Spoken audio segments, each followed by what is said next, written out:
GM, good morning. Welcome to the Milk Road Show, the daily crypto show that's as rare as finding matching socks in the laundry. I'm your host, Jay Hamilton, and today we're joined by Matt Crosby, lead analyst for Bitcoin Magazine. We brought on Matt because he is one of the best in the game at predicting and looking at charts and understanding where we are now with Bitcoin and where we are going. So this is a Bitcoin episode, everybody. I know you guys want that because everybody wants to know, especially right now, like, have we peaked? There's a lot of negative sentiment out there. It's been chop, chop, chop for the past while, and people are starting to get scared. So we got Matt here to talk about, let's look at, is now actually a low that you should be accumulating in?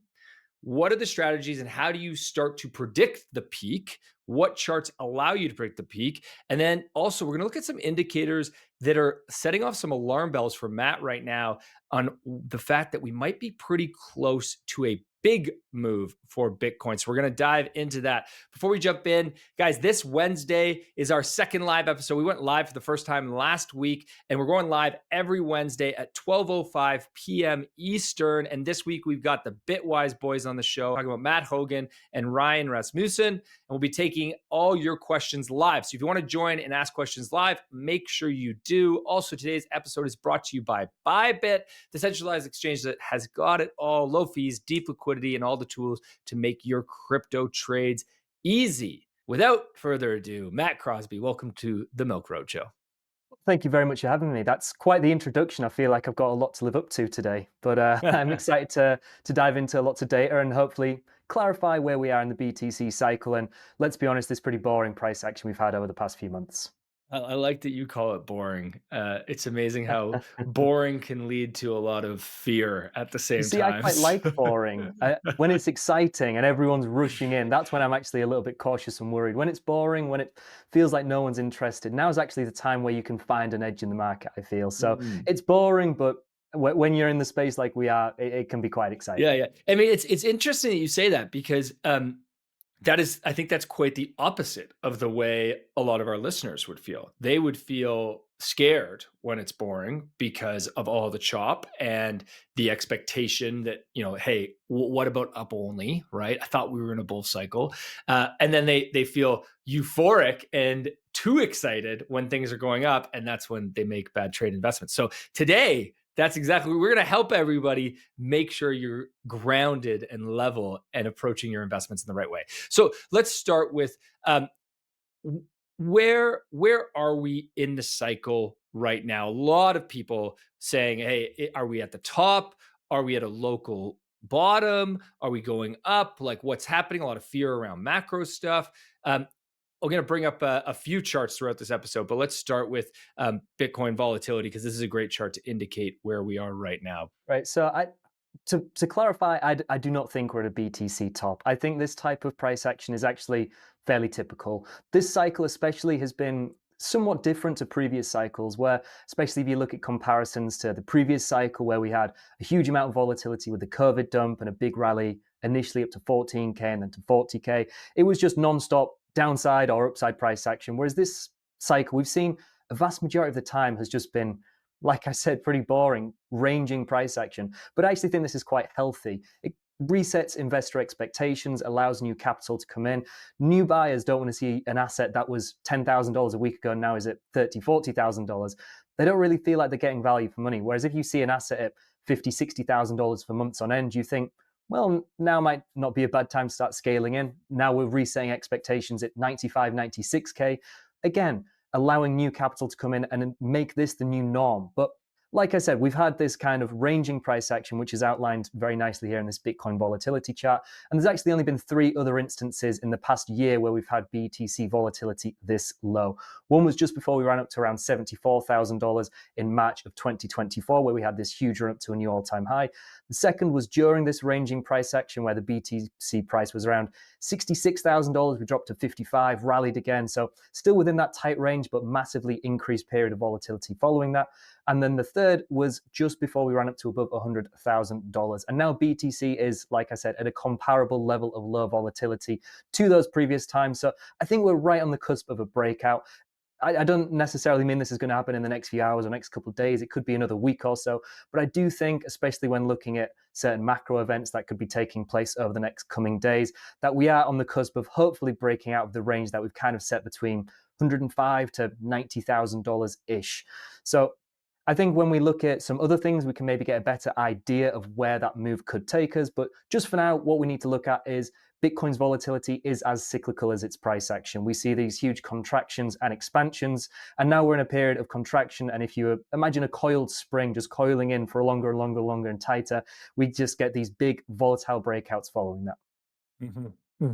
Love hearing that. Love starting a show with a prediction that we're ready to break out in the short term. And obviously, as you said, you don't know the exact timing. This is being a strong investor and using analytics is not about knowing the exact timing. It's knowing about the direction, and directionally you're feeling pretty good. Okay, so you mentioned macro. Let's shift to macro before we get into some on-chain stuff and some cycle predictions in terms of where the peak, when and what price the peak could be at. When you look at macro, what is standing out to you right now? When it comes to macro, we've had people calling a recession every week for the past 5 years, it seems. And obviously, if you're looking through a certain lens, you're obviously going to find some bearish influences, you're going to find some bullish influences. But we try to just cut out all of the noise and just look at the most influential factors and just keep it as simple as possible, because it's really easy to get lost in all of the data. And paralysis by analysis is a real thing. So everyone gets affected by that. And even myself, I try to take into account every single data point, but a lot of the time, just narrowing it down, focusing on the few influencing factors is where we really should be looking. But I do think if we're looking at the major influencing macro factors being liquidity, and especially due to the US's influence on global markets and Bitcoin, etc., the strength of the US dollar and risk on sentiment we're seeing in traditional markets there as well, all of those are kind of starting to point towards more favorable economic conditions for BTC, especially over the past few months. It's actually been amazing BTC strength, considering we weren't seeing very good macroeconomic conditions. The US dollar strength index, the DXY, was rallying. We were seeing contraction in global liquidity, and BTC rallying and only experiencing a 15 or so percent drawdown in spite of all of that really reassures me that BTC does have the strength to really rally considerably high when conditions are a lot more favorable, which we're hopefully starting to see now. So, as I mentioned, global M2 versus BTC year on year over the past few months has been pretty sideways, pretty boring, let's be honest. But we're in a pretty unique situation here, really, where we've just got a US president coming in, and obviously the influence of the US economy, the US M2 money supply has a huge influence on the global money supply. We have a great case study of what Trump and the elected officials are likely to do. If you go to 2017, the start of 2017, there's not a better comparison really that we have, considering we've had this slow period of contraction in the M2 money supply. We get a president coming in who's incredibly bullish for markets, really wants to stimulate the stock market and the economy, etc. And I know we're in a period with interest rates falling, but we're also at a period of this weird inflation where no one's really feeling like they have a huge amount of capital spare.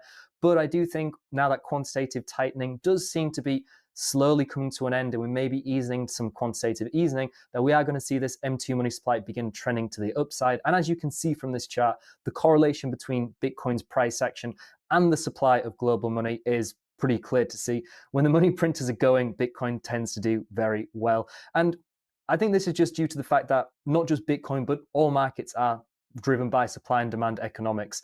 Bitcoin, of course, we're seeing the supply drying up, Bitcoin being scooped up by exchanges, demand, of course, increasing as well. And the same is true for the US dollar and all fiat currencies. If we're seeing the supply of them increasing, we're seeing the demand of them decreasing, people look to more speculative assets that can actually provide some returns like BTC. So as we can see, the macro trend on the M2 money supply does seem to still be to the upside, even though we've had a few weeks or months or so of sideways price action.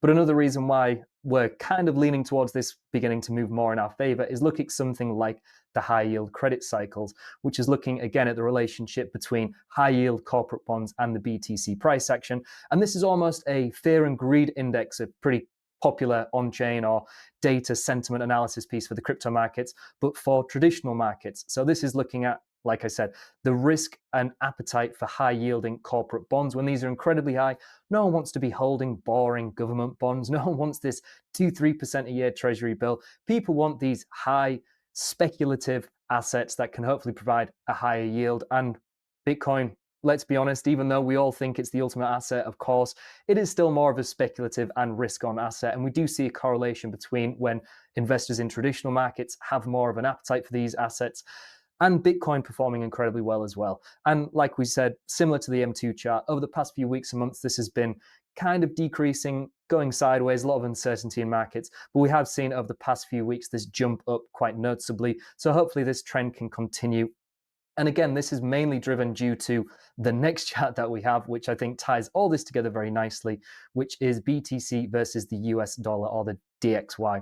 So as we can see here, Bitcoin been rallying in spite of this, moving massively to the upside, which is not really common. You usually see quite an inverse correlation between Bitcoin and the US dollar strength index. Again, if the supply of dollars is decreasing, the demand's increasing due to economic uncertainties, people rush towards fiat currencies like the US dollar. And the fact that Bitcoin has hovered around this price without too much drawdown, and now we're seeing the US dollar strength index finally start decreasing. Hopefully this will provide the fuel for BTC to start moving considerably higher. Hopefully in the not too distant future, especially as we're kind of awaiting a volatile breakout, a lot of the macro indicators are pointing towards us favoring an upside move in the coming days and weeks. Yeah, it's one of those macro is, as you said, is a lot of noise in macro. So it can be very difficult to know what to watch and what to pay attention to. And then also, macro hasn't exactly started the year the way everybody had predicted it would. Now, that being said, as you pointed out, we had similar conditions back in 2016, 2017, when Trump also took office then. The Dixie was also very high then. And then it proceeded to drop throughout Trump's term. And Trump knows he also doesn't want a high US dollar. He knows the impact of that. And he's using it quite strategically as a bargaining chip with a lot of the negotiations, the same way he's using tariffs. So you're feeling quite confident that macro is in a good setup for Bitcoin to continue to have a great year and a great cycle. Yeah, of course. There's always the opportunity that we have a black swan event. No one likes these big COVID events, or if there's World War III, who knows? Hopefully, of course, that doesn't happen. But in general, I think if things continue the same, investors are starting to come around to the idea that maybe this long overdue recession that's just a week away maybe can be pushed back another year or two. Just keep predicting it indefinitely. Okay, let's go from macro to looking at some on-chain metrics. I mean, there's obviously so many different lenses through which to look at Bitcoin and look at the crypto market. But when we look on chain, there's a lot of great data to look at there as well. So let's take a look what's going on chain. First, let's take a look at where we are in this cycle compared to previous cycles, because I think one thing that keeps on coming up is this feeling of like, oh, this cycle is different, this cycle is different, but it actually might not be that different. The more things are different, the more they stay the same. As we can see from this chart, everyone is fearful. We've dropped from $108,000 to $95,000. We're still outpacing the 2017 cycle, which seems crazy, judging by the sentiment you see on social media, judging by people's feelings and reactions and bearishness. Everything looks pretty good, pretty healthy. We're in line with where we were in previous cycles. And on-chain data, all it really is mass psychology quantified. This is just human emotion, investor feeling, fear, greed, euphoria, capitulation, just reflected in the data. And what we can see is a huge similarity, especially between that 2017 cycle, where post-halving we had this fairly sustained cool-off period. Once we broke all-time highs, we again had a little bit of a retracement and cool-off, but we're right on the cusp, if we are to follow that 2017 cycle, of this big euphoric 6 to 12 month massive euphoric phase for BTC. Now, of course, every cycle is a little different. We're not going to follow this exactly, but it is interesting to note that even in spite of everything being different, this cycle being different, ETFs being here, all of this, there's still so much similarities in the data. The most predictable thing, it's not just in Bitcoin. You look at any markets, the boom bust cycles in the S&P 500 going back 100 plus years are still relevant today if you look at that data and look at how investors reacted certain market conditions. So the base case for me is still to follow something like we've seen historically. I know everyone likes to say this time is different, but these are just the opposite of the guys that are saying a recession's just around the corner. This time still looks fairly similar to what we've seen. Now, this isn't to say that we're going to see the same thing happening every single cycle. Of course, everyone looks towards BTC's 4-year cycle, which has historically been quite correlated with the global liquidity cycle and the influence of the halving event. At some point, that is going to come to an end, just as everything does. But from what we can tell, this cycle still looks to be following that, and it is currently our base case for where BTC could go over the next few months. The other thing that comes up when you look at this chart is starting to think about where this cycle could end and price predictions. I don't want to quite go there yet, but we'll come. You got to stick around to the end of the episode to get Matt's predictions on that.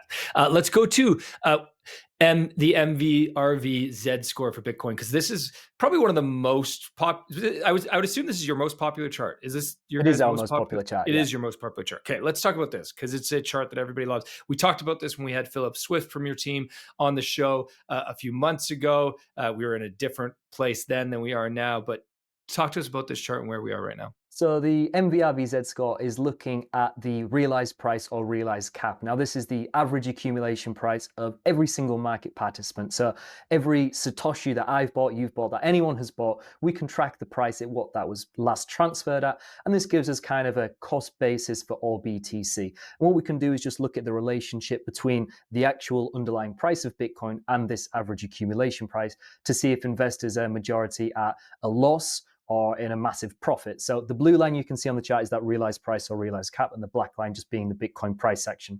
Now, what you can actually do with this is the Z score is just standardizing the data a little bit, but just as a little fun experiment, if you remove the Z score and just add on the MVRV just beneath the chart here, this is just looking at the raw ratio between the Bitcoin price and this realized price. So when Bitcoin's price is beneath this, a majority of holders are at a loss. This is the definition of buying when there's blood in the streets.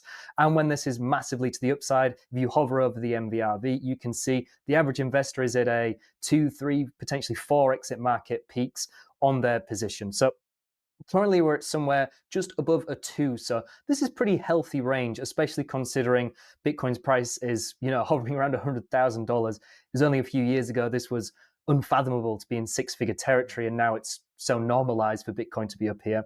But it's still showing that we have a huge amount of upside potential to go. If you just add back the Z score on, what we can see, so this is just taking that raw MVRV data and just converting it with a Z score, so just standardizing the data.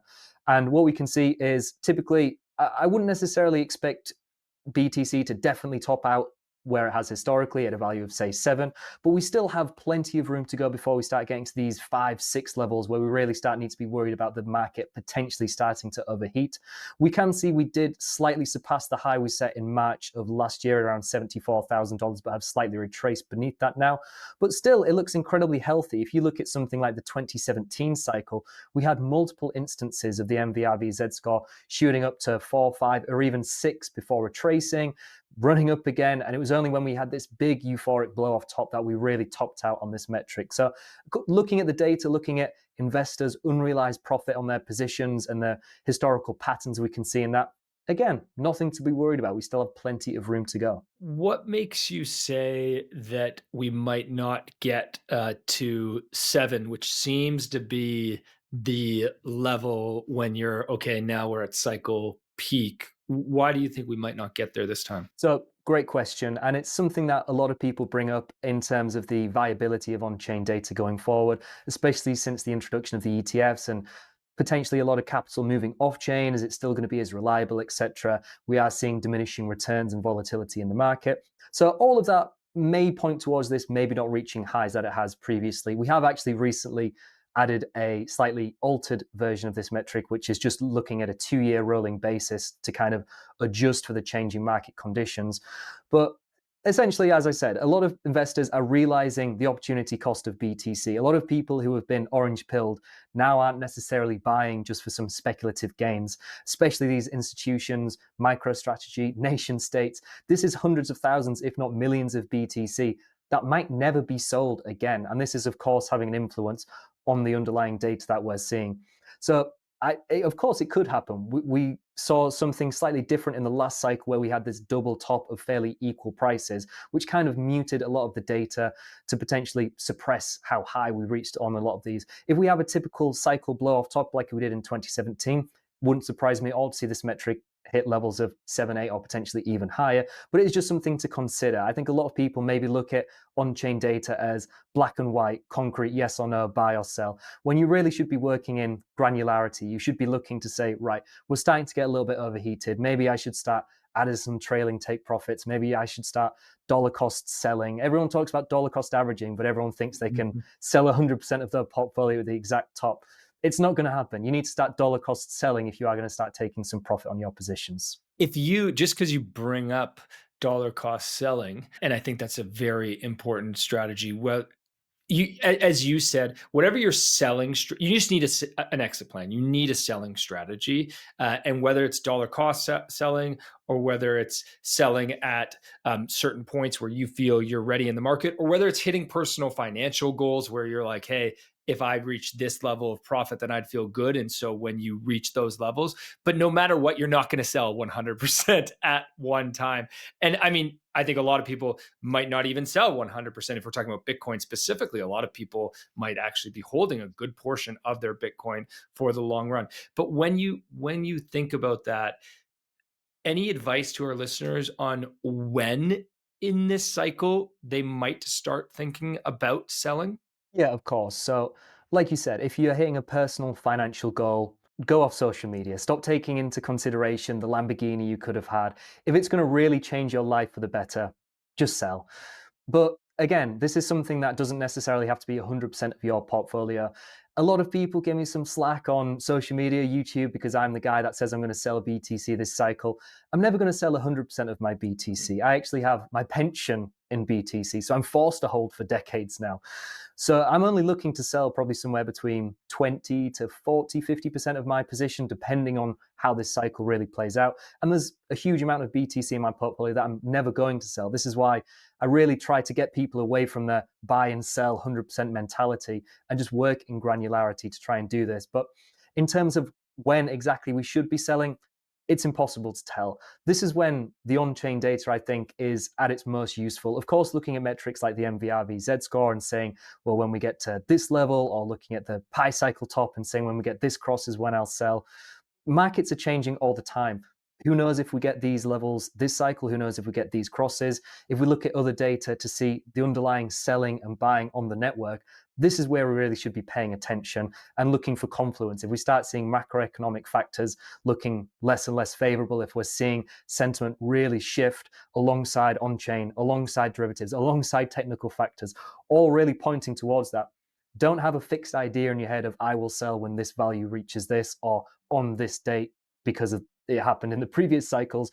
You need to be very reactive rather than predictive in the market. So I know it's not a great answer to say, it depends, but really it does depend. And you need to do what works best for you and just take a very unbiased approach as well. There's one thing we really try to reiterate here is, of course, you're going to see lots of things influencing your personal opinion, emotion, and everything on social media and from your friends and family. And when you're seeing that number on your screen and you're taking a screenshot and you're not actually selling, of course that's going to happen. But if you write this all down, if you have a very data-driven approach, I'm going to sell 1% when this happens every single day, 2%, then it just takes the stress out of it. And it takes a lot of the time needed out of it as well.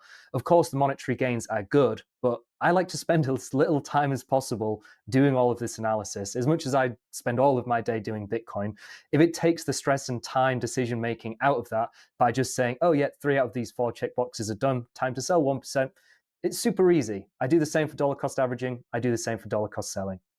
Yeah, well said. Yeah, keep it simple is definitely the way to go. Okay, let's look at a couple more on-chain metrics before we talk about cycle peak and price predictions. Let's look at cycle capital flows. This is a very interesting chart. What do you see here? So everyone is waiting for retail FOMO. When are retail going to flood back in? When a new pleb's going to come in and buy my BTC at considerably higher prices? And this is basically just visualizing that. This is visualizing strong diamond hands that have held through multiple cycles and new market participants. So what we're seeing is, just to break it down, if we look to the MVRV-Z score, for example, you don't have to bring it up, but that's looking at the realized price or the realized cap, which is the cost basis of all BTC on the network. Now, what we can do is look at the influence of that average accumulation depending on when this BTC was transferred, depending on when this new market participant actually last used that BTC, last transferred it.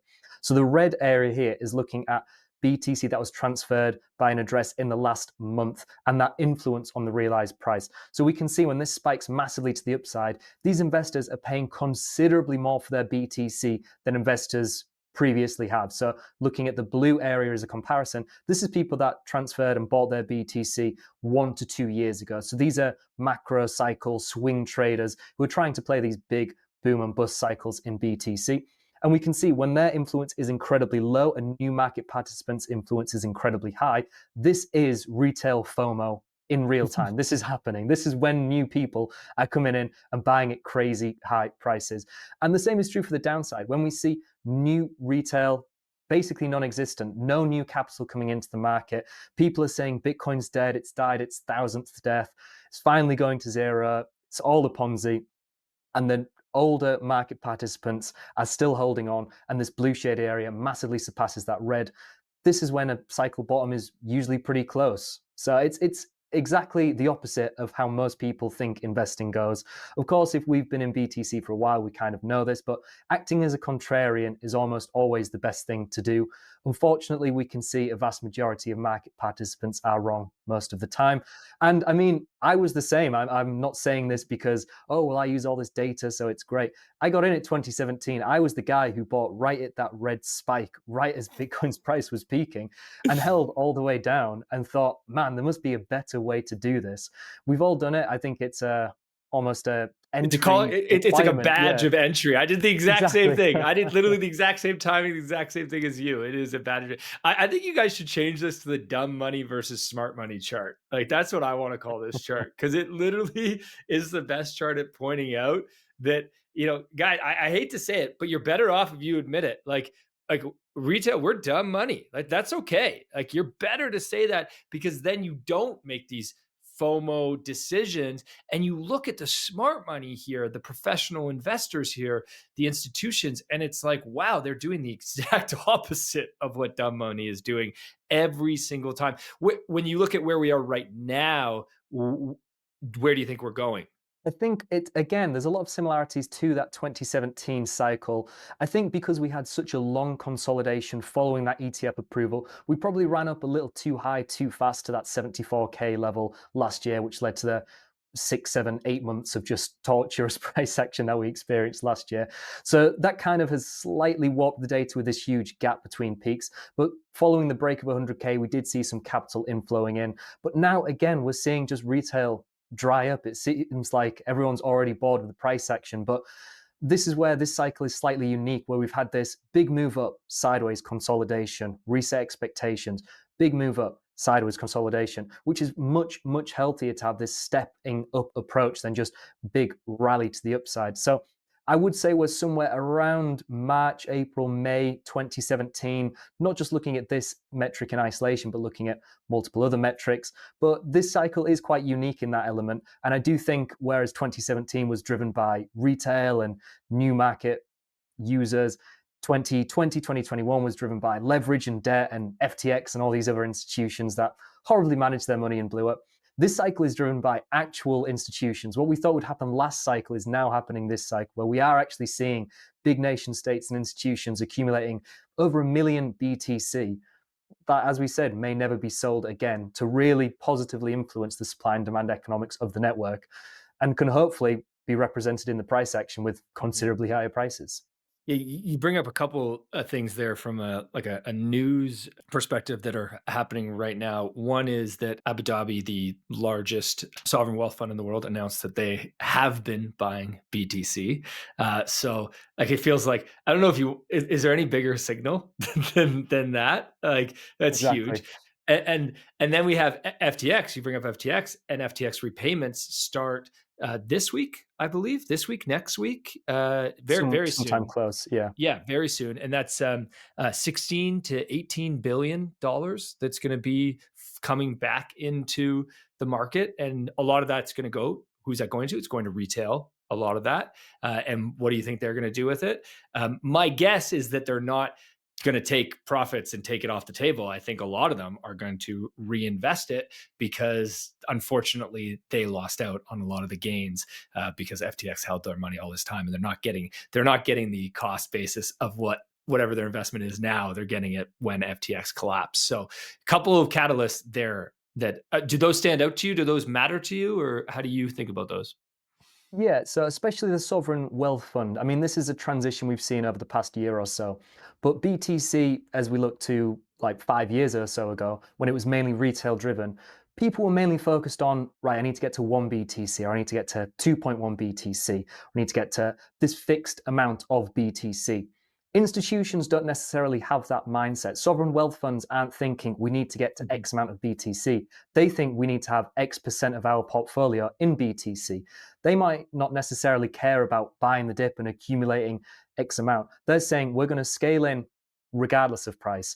Pension funds are doing this. Massive institutions are doing this. MicroStrategy, I know, are 100% exposed, but they're taking a similar approach to the market as a lot of these big players are, of just saying we want some exposure to BTC. We understand the benefit it can provide to our portfolio and our clients. Therefore, we just need some allocation. No fund wants to be left behind. This is game theory in real time. If you're a client of a pension fund who's seen every other fund massively outperform yours because your manager didn't buy BTC, they don't want to be that person. They want to be the person who's ahead of the curve. And we're slowly seeing these dominoes start falling and falling and falling, where no one wants to get left behind. This is the train leaving the station and everyone just trying to pile on.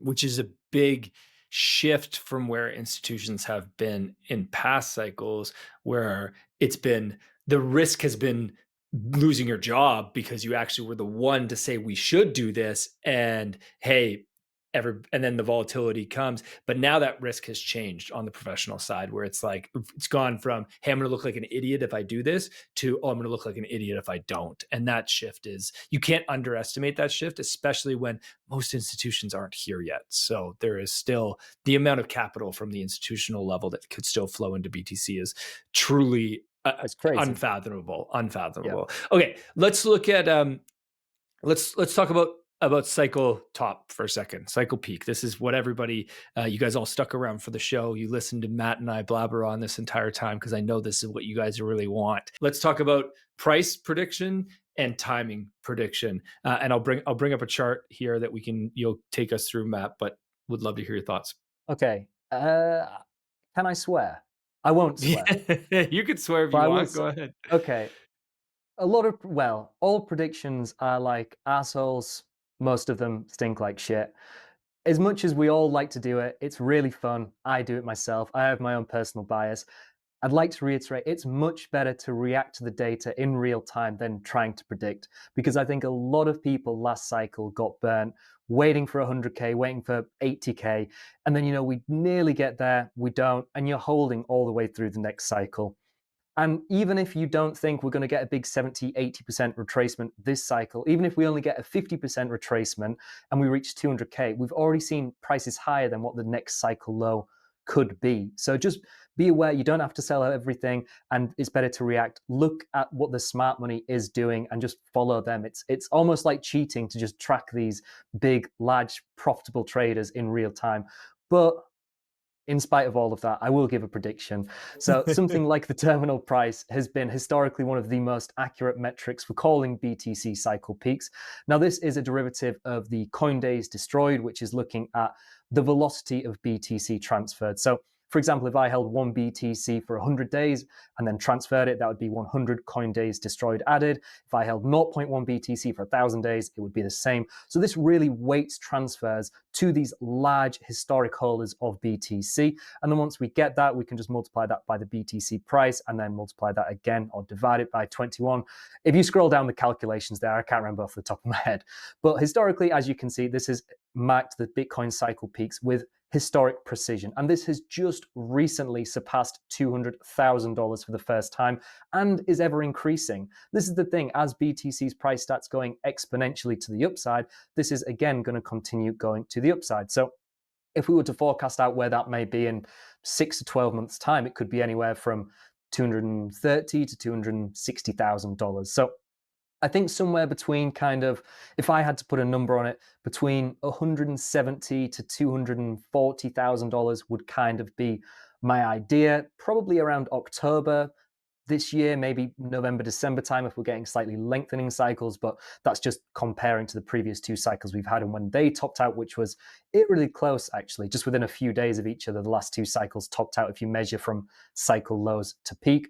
But like I said, it's incredibly difficult to predict. If you look at 2017, which is currently our most comparable cycle, we surpassed $10,000, I think, on December the 1st, and 2 weeks later, we were $20,000. So BTC could very easily be starting to get into overheated topping territory at 170K, and blink and you miss it with 250K. So it's very hard to predict. I do think everything is still pointing towards Q4 of this year, somewhere around that 200K figure. But as I said, better to react than predict. But overall, somewhere around there kind of aligns with what everything's pointing towards. Yeah, we're still. I think the main point here that I think matters most now in today's term is we're all these indicators, everything we looked at today would say we are not at the top. Okay, so No. we're not close to the top. So like that's the first thing to know. As we get closer to the top, these indicators get more accurate, right? Because it is a shorter time frame that we're trying to predict. Trying to predict what the price is going to be 8 months from now, at the end of the year, 10 months from now, I mean, who knows what macro things happen, what big events happen, what sovereign wealth funds or governments are buying, or if the US announces a stockpile. Like there's so many things that can happen in between. But I think directionally, we're not at the top yet. We've actually got a ways to go. I like your range though. I will say I like your range because you're kind of getting there's a lot that are in that range of the 170, like 160 to 180. Like there's a lot that are in that. And then there's a bunch of people that are in the I would say like 230 to 250 range. There's kind of like those two camps. And then there's a whole bunch of people that are like 500, a million in this cycle, which is just bananas if you ask me. And I would not put my butthole on the line making that prediction. No.